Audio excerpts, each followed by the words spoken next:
Do you want to invest like a pro? Are you tired of watching your investments stagnate or even decrease in value? Well, the solution to your problem may be core and satellite investing.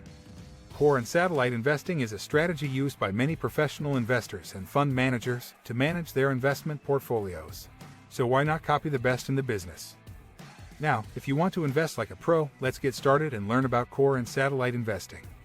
If you like this content, please hit the like button and subscribe. Make sure you stay to the end because we'll be covering examples of core and satellite investing strategies and lots more. Core and satellite investing is a strategy that involves dividing your investment portfolio into two main parts: the core and the satellite. The core of your portfolio generally consists of low-cost passive index funds that track the broader market. This part of your portfolio is designed to provide stable long-term growth. The satellite component of your portfolio is going to target specific portfolio outcomes using individual stocks or actively managed mutual funds.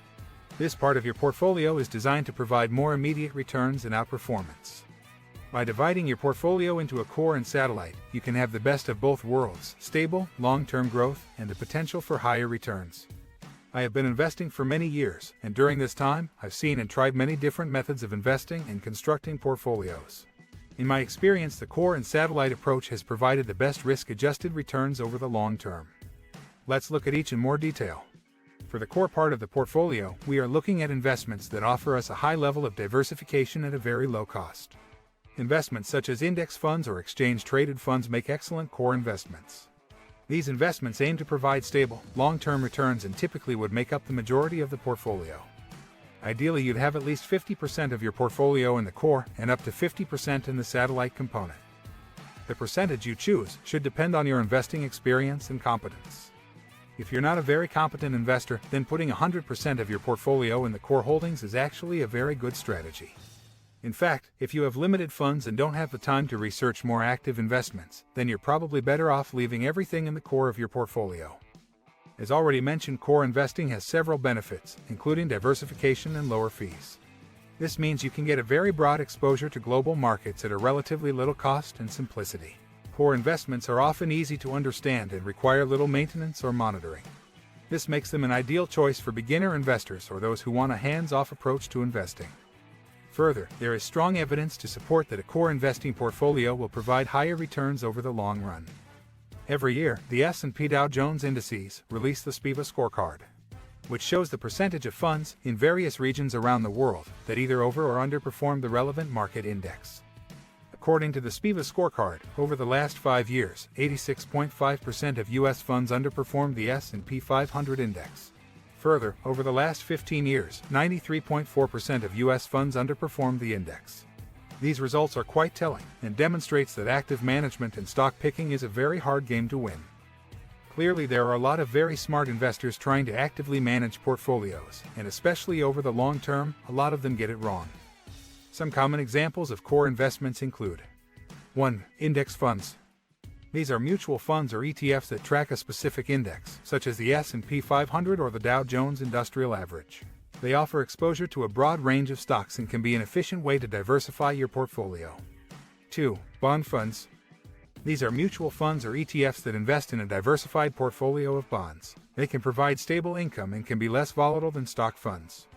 3. Total market funds. These are mutual funds or ETFs that invest in a broad range of stocks across the entire market. They provide exposure to large, mid, and small cap stocks, as well as different sectors and industries. 4. Target date funds. These are mutual funds that are designed to adjust the asset allocation of your portfolio over time based on your retirement date. They start with a higher allocation of stocks and gradually shift towards bonds and cash as you get closer to retirement. 5. Real estate investment trusts. These are funds that invest in real estate properties and can provide exposure to the real estate market. They typically pay higher dividends than other core investments but can be more volatile. These investments can be purchased through a brokerage account or a retirement account, such as a 401k or IRA. When looking at potential core investments, you should look for core investments with a broad global asset allocation as well as a low expense ratio. The expense ratio is the annual fee charged by the fund that covers operating expenses. Lower fees mean more of your money is working for you. The satellite part of the portfolio, on the other hand, is typically actively managed and consists of targeted investments to achieve a desired outcome. Whilst this is usually higher risk, higher reward investments, such as individual stocks, actively managed mutual funds, or alternative investments like commodities or real estate. These investments aim to provide more immediate returns and typically represent a smaller percentage of the portfolio.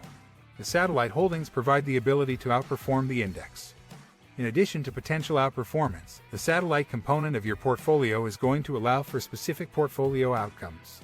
For example, if you are income-focused, then the satellite component is going to be focused on high-yielding dividend-paying stocks. There are two main ways of getting the satellite exposure in your portfolio.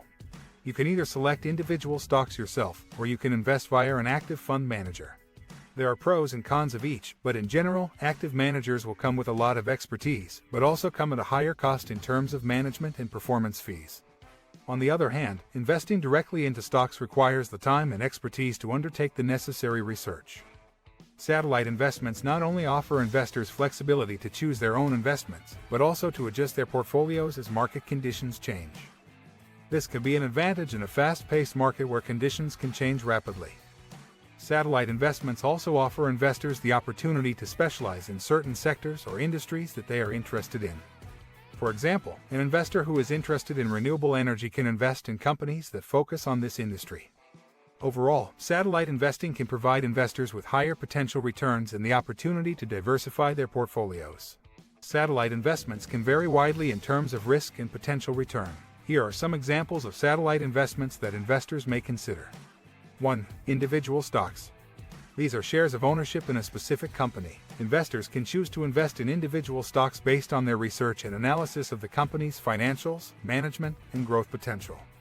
2. Actively managed mutual funds. These are mutual funds that are managed by investment professionals who actively buy and sell securities in an attempt to outperform the market. These funds typically have higher fees than index funds, but also have the potential for higher returns. 3. Exchange-traded funds. These are similar to mutual funds, but trade like stocks on an exchange. ETFs can provide exposure to specific industries or sectors, such as technology or healthcare, and can be a cost-effective way to diversify your portfolio.